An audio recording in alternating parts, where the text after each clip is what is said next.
What is up, y'all? We are here for our weekly anchor message. This is when we're getting our spiritual assignments for the week ahead.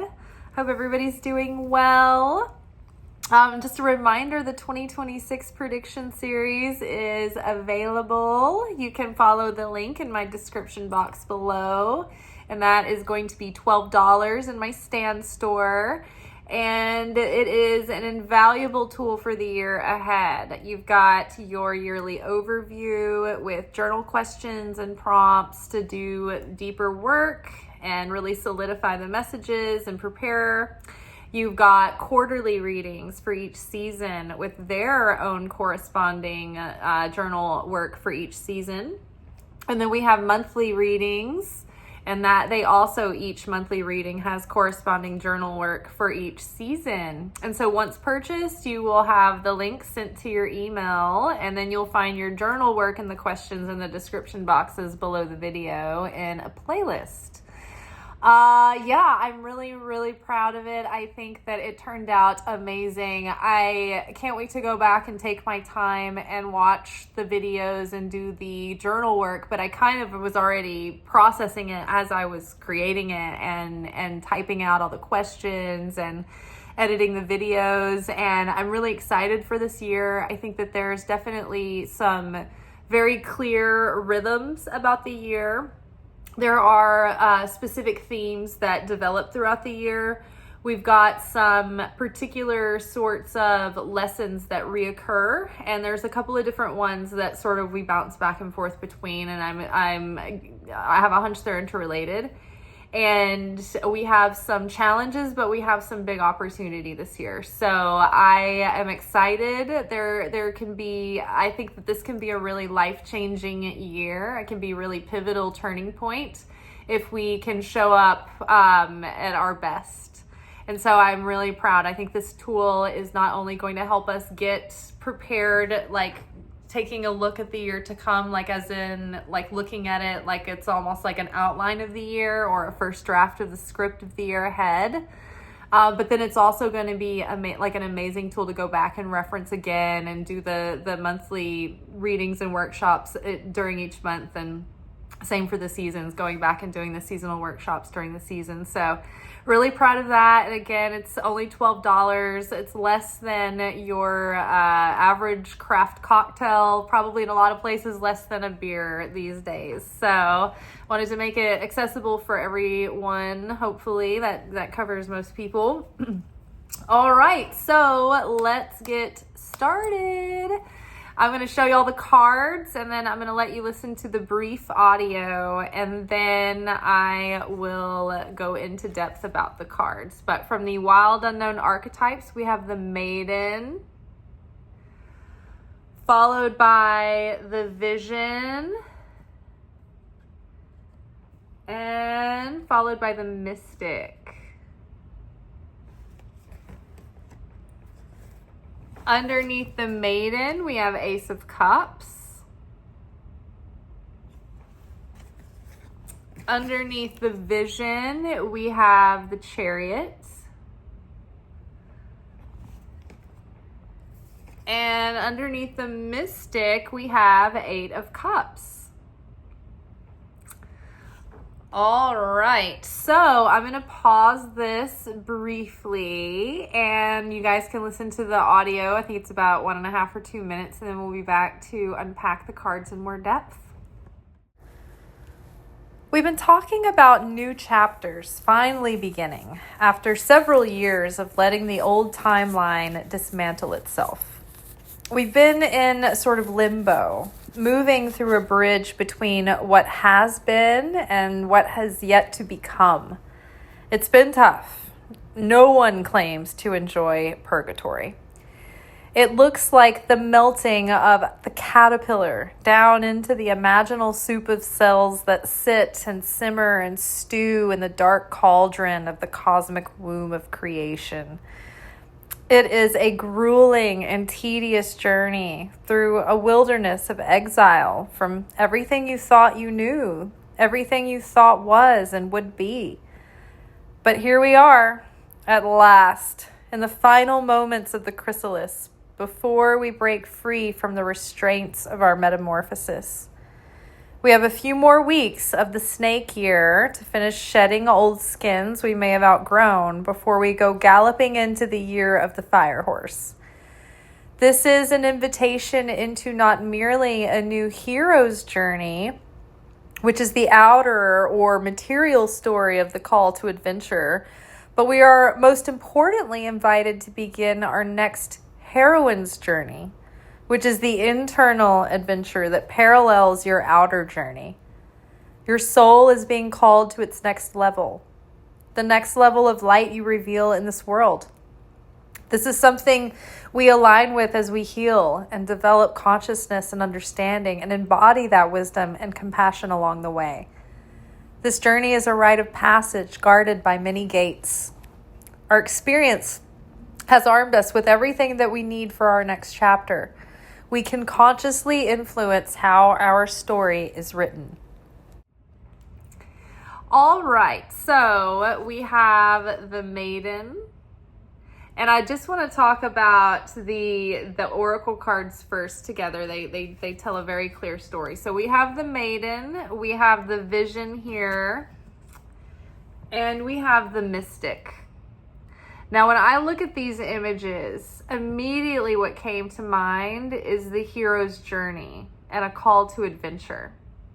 And so I recently was listening to a podcast where Rob Bell was talking to a woman, I think she was a lit professor, and her expertise was to study the heroine's journey. Joseph Campbell, I think that he was a professor of like mysticism and literature in maybe the 60s was when a lot of like famous people went through his classes, and then they went on to take his work and develop it in their own kind of lens. But basically Joseph Campbell's work, and I might be wrong about his time period, but it was definitely the 1900s, 20th century. But Joseph Campbell looked at the underlying theme of most of the stories that we tell with the human language, whether it be myth, whether it be parable, whether it be blockbuster films like Star Wars, Napoleon Dynamite, you name it. This is the collective psyche's story, the story paradigm, the story arc that we keep telling. And basically the hero's journey represents all of us. We're all the hero. And the hero gets a call to adventure. And some of us answer the call of the hero, and some of us stay in the village, right? But those of us who do answer the call of the hero gets a call to adventure.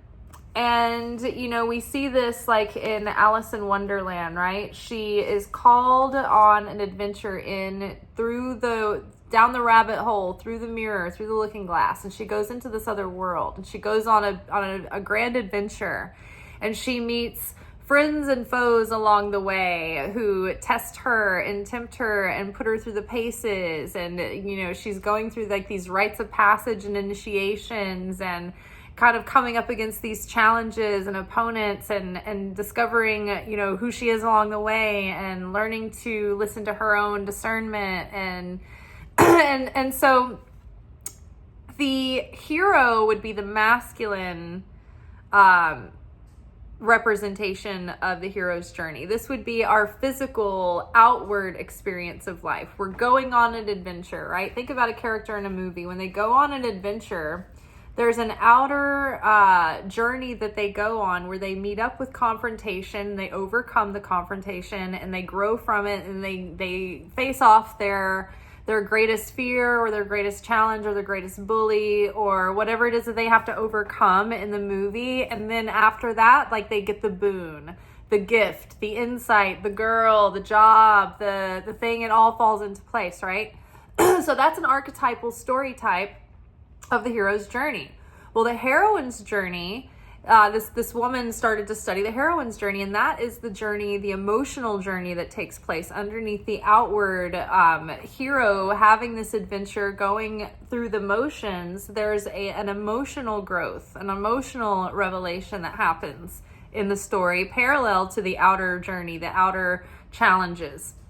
So this is like the heroine, the feminine is like the soul, right? And so we have, over the past few years, when I started this channel in 2022, I remember at that point, the messages coming through from the beginning were talking about like letting basically the crashing towers, let everything that is wanting to be dismantled, everything that's not truly authentic to you, everything that's built on faulty foundations, it went and crumbled. And we were jumping timelines. That was a very clear message that was coming to me. And then slowly over time, like all these other people started talking about jumping timelines.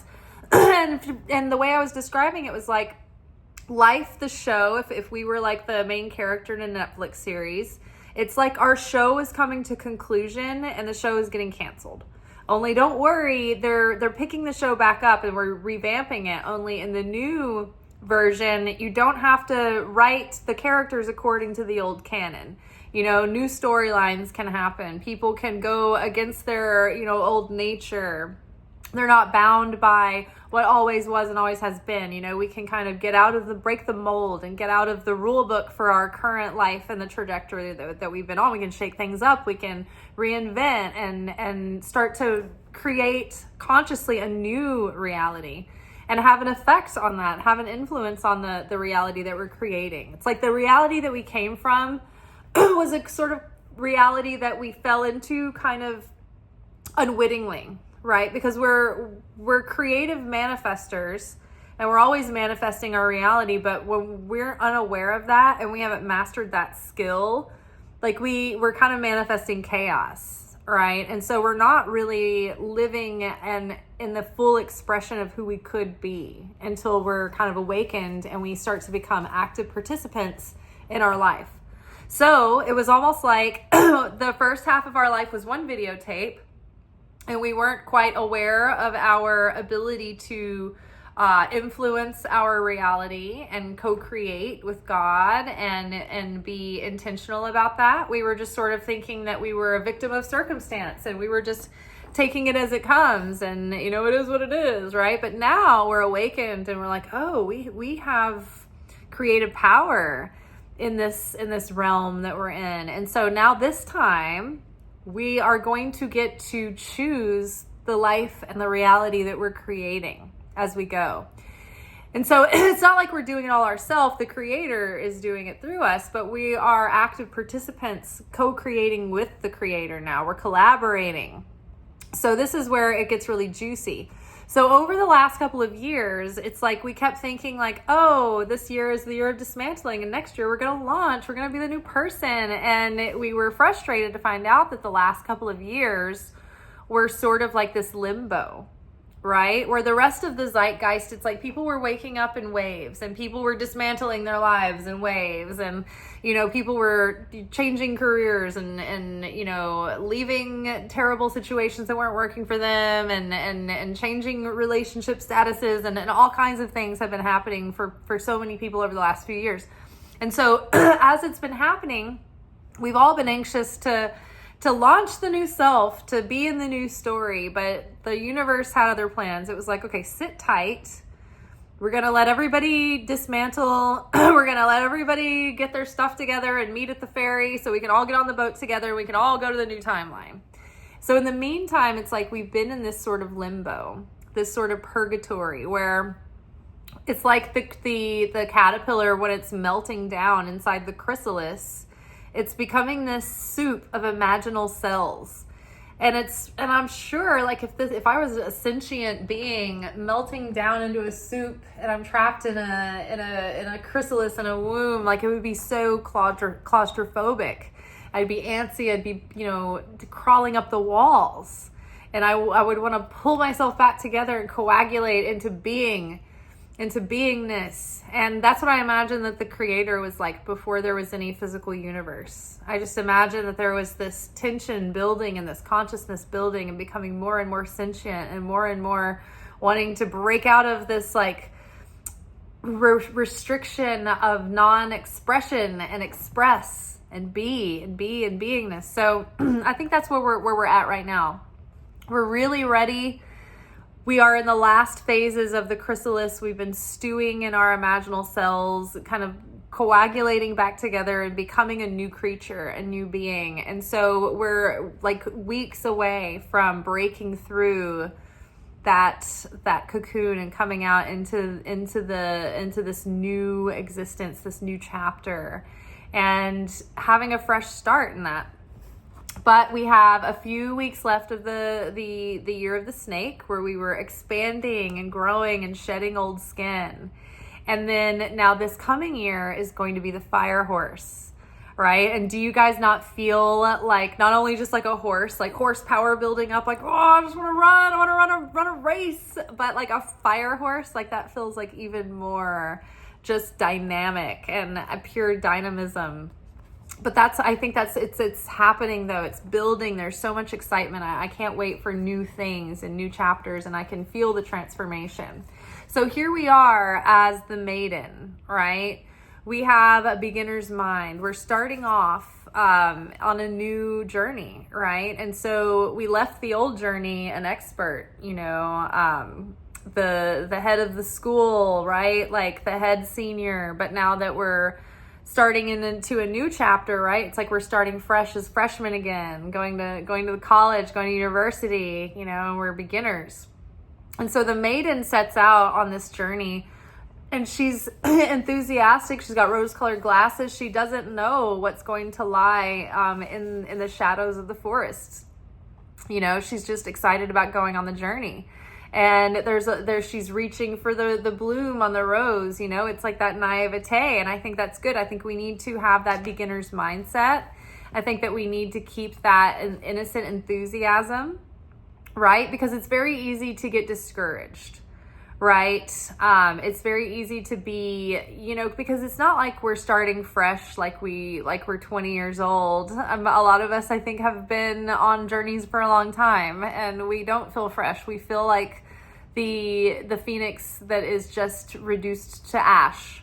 And yet here we are in this ash, and we're so tired, and we have to muster up the maiden energy again to start a new journey, right? To really take our vision and be and have enough passion and enough desire and enough optimism to believe in this vision and to see it clearly and to get excited about it and to have enough desire to move and to act toward making this a reality. And so I think that, we're getting really clear and we're getting really excited about what it is that we want to create for ourselves and where our soul is kind of calling us and tugging us to next. But yes, it's been, it's not, it can, like I said, we're already tired, a lot of us, and we're having to start something maybe again and reinvent. And we've known failure, and we've known what it's like to be excited about something and really believe in ourselves, and it just sort of fizzle out and not do anything. So it does feel like a little bit, naive to still be reaching for that blossom, right? That the bloom is still on the rose, right? But that's an attitude that we have to choose to practice, right? I've made the 2025 prediction series last year, and this thing takes a few months to create. And I sold 4 over the course of the whole year, and it was a real beating to take. Because I really believed that it would be something popular that people would like. They already asked me all those questions anyway. So if I put it in a whole workshop, that would be an amazing thing to have, like for a very affordable price. I thought, surely it's like an obvious winner here. And then I sold 10, or not 10, I sold 4. And then I had to pay fees out of that. So it was like, it felt like a humiliating failure. And I came back again this year, and I spent another 3 months making 2026 prediction series, and I'm excited about it. I believe in it. And I have to, work on not getting discouraged, because so far I've launched it and I've sold 2. And when you first launch something, that's usually when you get the most sales. So I've been having to actively choose the mindset, the attitude, the energy of the maiden.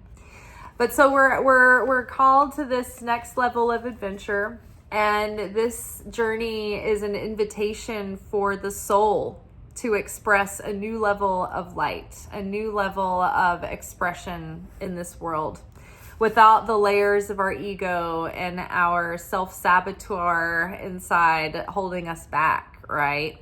With maybe a sour attitude or losing hope or faith, or at worst falling into despair. I know this morning I started to go into a cycle of despair, and I recognized it, and I almost even just let myself continue to sink into it, and I stopped and I said, no, we're in a different timeline. I'm not going to get into this cycle of this victim consciousness and sadness and self-pity. I'm going to continue believing and continue to have patience and continue to stick with it, because this is what I feel called to do. And I feel like I don't think I could not do it.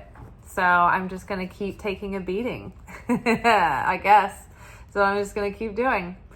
And so we have our maidens going out on this new journey, our soul being called to a new journey, something in search of deeper meaning, to reveal a greater vision, greater light, align us with that path that's a reflection of our soul's calling and destiny. And the mystic, you see the butterfly of metamorphosis here, but all of the pain and the death and the rebirth and the death and the resurrection that this mystic goes through in their life, it's like they go through all of this experience, but it really wields them in the crucible, and it purifies their metal, and it strengthens them, and they are transformed and awakened by their experience and made wiser and more compassionate. And so this journey is calling us to use all the experience that we've gained thus far that has created us, the mystic. It has awakened the mystic in us. We are now embodying that wisdom and that strength to take it into the next level of our journey, where we will be revealing even more wisdom and more experience and more understanding, and uncovering more revelation and becoming more refined as a soul, and more merciful and kinder and more sharing and generous and creative and more powerful as a functional person in the world, right? It's hard to be a powerful functioning person when you are slipping into despair and thinking about things in terms of failing, right? Rather than stepping stones, So again, we are all in this journey together. No one ever really arrives. We get higher and higher along the path, but we're going in spirals. We're going in circles. And so, you don't win a lesson and it's a one and done. It's like something that you integrate, and you carry that with you as like armor and a tool to face these challenging times and these difficulties in life and the difficult truths of life. It's like this is the what we build to help us weather the storm. So again, we have to accompany the maiden card, we've got the Ace of Cups. Emotional renewal, a renewal of a new surge of energy, inspiration, new love, new enthusiasm, a new level of desire, right? So when we build the vessel, that means that we are awakening a desire within us that gives us the fire under our ass to go after that desire, right? So again, even though I think a lot of us are feeling the tiredness of the journey, I think we're still feeling resilient, and I think that we're feeling antsy for adventure, and we're ready to take another beating. We're ready to put ourselves out there and get our hands dirty and scrape our knees. And I'm excited about it. I'm still excited about, what I've created, and I'm excited for people to see it, and I'm excited for people hopefully to take the the workshop and to really do it, not just to buy it and never go through the classes, but I want them to take these workshops and do the journal questions and embody the wisdom, because I know for me how much my Kabbalah classes, like sitting through a class or two every week and listening to my teacher's podcasts and things, that has changed my life. There was a point in my life where I could not imagine feeling joyous, like for just unprompted, with nothing making me feel happy. To just have spontaneous joy for no reason, that was something that felt so far out of my reach that I remember I was in rock bottom in despair and frustration and just feeling helpless and hopeless to ever get out of the chaos. Like, I was never a person that like self-destructed, but I was always stuck in loops of chaos, and I just was not aware that it was like my own, I was recycling myself on my own feedback loop of vibrational disruption. And so I remember writing on a Post-it note, someday I want to be able to feel joy for no reason. And that was like a goal that I set for myself. And it was the first thing that I was wanting to manifest. Like, that was the first time I was like, you know what, I'm going to write something on this Post-it. I'm going to put it on my vanity, on my mirror where I can see it. And this will be a reality for me one day. And it was shortly thereafter that I think it was around that time, somebody told me to watch The Secret. And that was the first time, other than watching something similar around that same time called What the Bleep Do We Know, it was the first like material that I had learned from that was talking about awakening your consciousness and living consciously on purpose with intention in the present, and how we affect our reality around us, like on a quantum level, on a spiritual level, all of that, on a physical, literal level, we affect everything. So I went on that journey, and it, over the course of years, you know, dismantling, healing, doing all the crying work, doing all that stuff, but like, it wasn't too long after that I was feeling joyous for no reason. You know, when I started doing that work and I started self-discovering, I started healing, and I started doing the inward journey and doing all the heavy lifting with all the, you know, family baggage and all of that stuff. But now I honestly feel joyous most of the time for no reason. And it's unusual for me to feel a sense of despair that lasts longer than, you know, a few hours nowadays. Used to, it would take me days, sometimes weeks to turn it around, but now you know, sometimes it's minutes, sometimes it's hours, but I usually don't spend an entire day in that headspace anymore. So you can have life-changing miracles in the realm of your, just starting from on the inside, and that will start changing everything on the outside after that. So this new call to adventure, it's like having that, letting yourself soften into that naive maiden mentality that's like, all right, I'm gonna run into this dark forest. I don't know what's waiting for me, whatever's looming ahead out there, but I'm gonna trust life. It's gonna be great. It's gonna be all roses. And it's not, but we're going to be able to handle it. We're going to be resilient, and we're going to, you know, stay positive and stay loving and stay soft and stay kind and stay bright. And we're going to nurture these feelings of hopefulness and creativity and joy and inner peace and fulfillment. We're going to continue working towards our goals. And I think that, you know, we don't have to run out right out of the gate like the racehorse. We're still waiting for that to begin. Right now, it's like, just start taking methodical steps towards the starting gate, right? It's like, pretend we're in the Kentucky Derby and we're one of the racehorses, and it's not time to start the race yet, but we're headed in that direction. We're getting our saddle on, we're getting in the stall, we're preparing, right? We've got a couple of more weeks. And I think if we start setting those good habits now and practicing that discipline, we'll be well on our way by the time Aries season starts. But that we keep being visited by like spurts of cardinal energy this whole first quarter of the year that's like gonna help us build that momentum. And who do we have next here? Building the momentum, we've got the Chariot.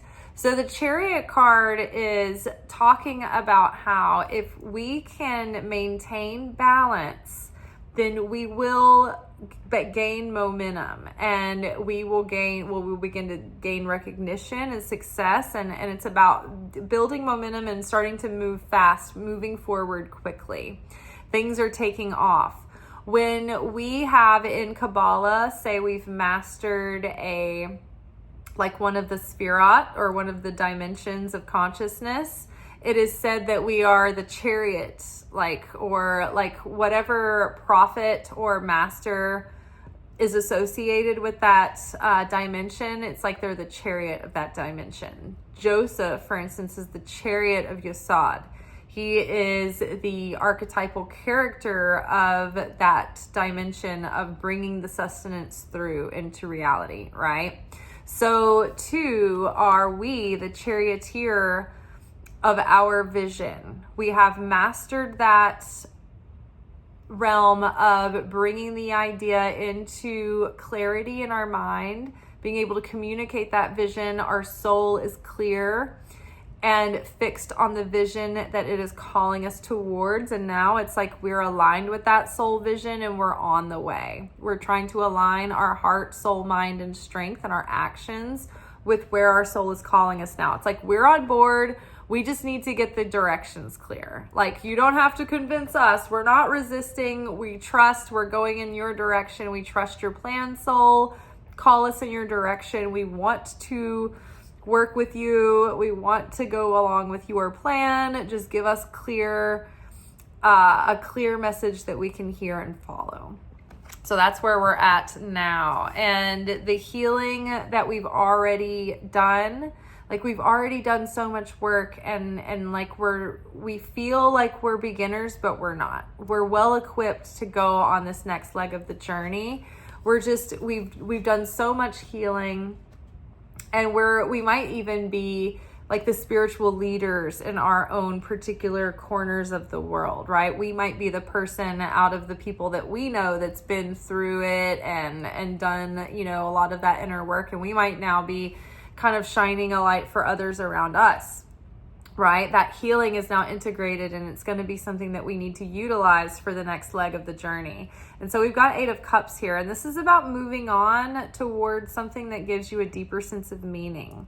It's like craving something more meaningful and moving on from something that's become like it's lost its usefulness, or it's no longer in our highest good, or it's like lessons that are complete, contracts that no longer serve our highest good anymore. It's like we can bring those into completion and move on from what's finished. And I think we're ready. We're like, okay, we've made our peace with the past. We are feeling complete about the old timeline, and we're ready to move on into new stories, into new chapters, into brighter days and new adventures. And we're excited about what's to come, and we're excited about change. The change has been looming for so long that we're just ready. We're ready for it now. So I'm excited. I think good things are coming. I think that good things are brewing and stirring and building. And I think that things are going to begin crystallizing and taking shape very shortly. I think that these next couple of weeks, the end of the year of the snake, are going to go by very quickly. So it'll be good to utilize this time now to release, purge, cleanse your environment. Do deep cleaning projects over the next couple of weeks, and while you're cleaning, like for me, when I'm in the cleaning projects, that's when I can do a lot of the inner work in my mind and in my subconscious, because my subconscious is coming up. It's like if you can keep your conscious mind sort of occupied on a simple task and like keep your hands or feet or body busy, your subconscious can just dump itself out to you. That's when I go into like the trance like state, and I'm in like a functioning state, but I'm out of body, right?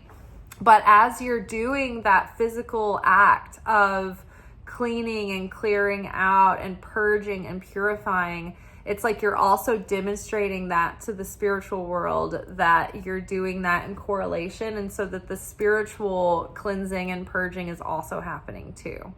When we do physical acts in ritual, it's basically to take the work that we're doing in the spiritual world and bring it through into the physical. It's like an active manifestation. It's like taking a thought and then being able to verbalize it. That's physicalizing it, or writing it down on a piece of paper. That's bringing something from nothing into the physical. So too, when we say on, for instance, Hanukkah, the ritual with Hanukkah is to draw in the power of the Creator through the light of the Hanukkah, or it's actually through the olive oil from the Hanukkah lamp. But we draw from the light, and we, in order to like embody that light and bring it down and anchor it into the physical world, into the 3D, to manifest that light and the miracles of our lives, what we do is we bless a donut or a pastry, and we eat that, and that brings this spiritual work into the physical, and it's like a spiritual symbolic act that we're doing. But it's sort of like saying abracadabra and voila. Like, that's like the abracadabra voila moment. It's like, this is the thing that, like, you know, that's why you wave the magic wand. It's like doing a physical act that represents the spiritual suggestion, brings it into materialization. All right, that is all for tonight, you guys. We will be back together tomorrow for our weekly manifestation oracle message. And yes, I know I was talking about my artists, moping about not being a success, but I believe in this video series. I wouldn't have spent 3 months making it. I highly encourage you guys to go purchase it for $12 if you can. And I'm excited for you to take the workshop. I'm excited for it to change your life and to give you so much more opportunity and prepare you for the year to come. All right, much love. I'll talk to y'all tomorrow. Peace.